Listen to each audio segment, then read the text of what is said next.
Ito nga lang sa akin ng kuya ko. So ito, good morning mga bossing, mga kadiskarte. Dito tayo ngayon sa Manila. Ito, papalitan natin. Gagawin nating 9 inches Android na papalitan natin to. Lancer Sedia nga pala yung ganitong sasakyan yan. Another car na gagawin natin. So ito, yung pag-remove nito mga bossing, ito muna. Yung papansin nyo yan, may dalawang screw yan.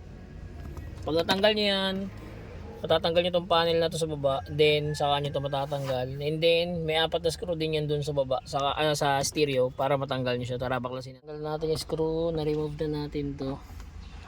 Tapos ito, re-remove din natin tong frame na to. Remove mo lang to, kasi may tornilyo din yan dyan. Yung isa wala na, so ibig sabihin nabuksan na siya. Ayan, tanggalin natin to. Ayan, na-remove na natin.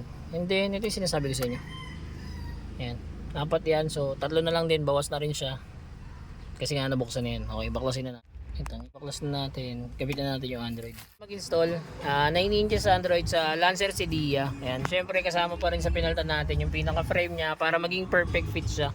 And then kasama pa rin sa inabail ni Bossing yung reverse cameras. Kasama sa package natin yan. Ayan. Tapos meron na rin tong Apple CarPlay and Android Auto. Ito yung mga Bossing, mga kadiskarte. Ito siya. Ayan. So ayan, pwede tayo mag-maps diretso. Ayan.